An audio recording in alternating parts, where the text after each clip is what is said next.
Listen carefully. That sound you're hearing isn't music. It isn't a soundtrack added for effect. It is Saturn. Those are real radio emissions, electromagnetic waves generated by the planet itself, translated into sound. Saturn is not silent. It screams into the void. From Earth, Saturn looks serene, a pale golden giant, wrapped in perfect rings, floating peacefully in the darkness. For centuries, astronomers called it elegant, poets called it beautiful. That was our mistake, because Saturn is not calm, Saturn is not gentle. Saturn is a machine built from gravity, pressure, and violence. Saturn is a gas giant, composed almost entirely of hydrogen and helium, elements so light they never solidified into a surface. There is no ground to stand on here, only atmosphere stretching downward for thousands of kilometers, growing denser, hotter, and deadlier the deeper you go. Saturn spins faster than almost any planet in the solar system. One full rotation takes just over 10 hours. That speed is so extreme, it physically deforms the planet. Centrifugal force flattens Saturn at the poles and bulges it outward at the equator, turning the planet into a swollen, distorted sphere. If Saturn were hollow, it would tear itself apart. Its atmosphere is not weather. It is an ocean of gas in constant motion. Winds race around the planet at speeds exceeding 1,800 kilometers per hour, faster than the fastest jet ever built by humans. Storms form, collide, and stretch across continents that don't exist. Some last months, others last decades. And then there is Saturn's crown, the rings. From Earth, they appear solid, smooth, almost peaceful, a halo of light encircling the planet like a divine ornament. That illusion shatters the moment you look closer. Saturn's rings are not solid bands. They are a chaotic disk of destruction, trillions of fragments of ice and rock locked in orbit. Some pieces are smaller than grains of sand. Others are the size of houses. Some are as large as mountains. They orbit Saturn at tens of thousands of kilometers per hour, colliding endlessly. Each impact shatters ice into smaller fragments, grinding the rings finer over time. If you flew into Saturn's rings, you wouldn't see beauty. You would see a grinder, a storm of razor-sharp ice shrapnel moving at orbital speeds. No spacecraft could survive it. No human ever could. These rings are not decoration. They are remains. Scientists believe that long ago, a moon wandered too close to Saturn. It crossed a boundary known as the Roche limit, the point where tidal forces overpower a body's structural integrity. Saturn's gravity tore the moon apart. Its crust shattered. Its core was stripped. Its body was stretched into orbit and pulverized over millions of years. What we admire today is not jewelry. It is a planetary graveyard. But Saturn's strangeness goes deeper. Look at the planet's North Pole. Nature does not favor straight lines. Fluid dynamics create spirals, vortices, curves. Yet hovering above Saturn's pole is something impossible, a perfect hexagon. 6 straight sides carved into the atmosphere, rotating in place like a scar etched into the planet. This is not a symbol. It is a storm, a hurricane larger than Earth, locked into a geometric shape that has remained stable for decades. The walls of this storm plunge hundreds of kilometers deep into Saturn's atmosphere.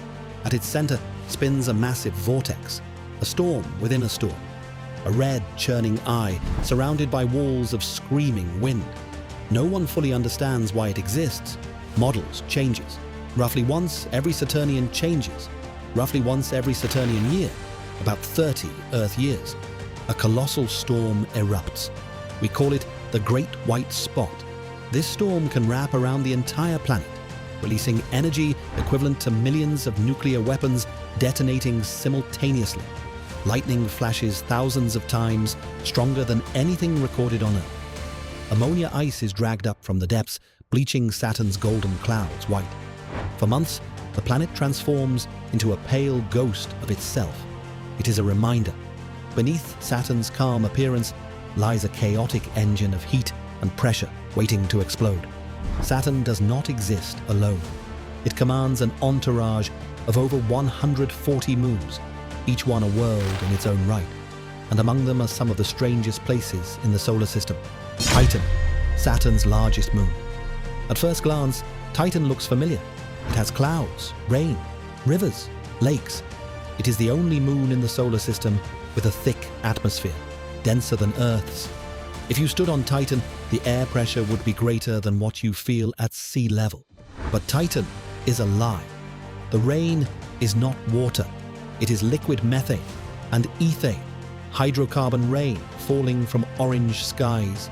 The rivers carve channels not through rock, but through frozen hydrocarbons. The temperature is minus 179 degrees Celsius, cold enough to shatter steel.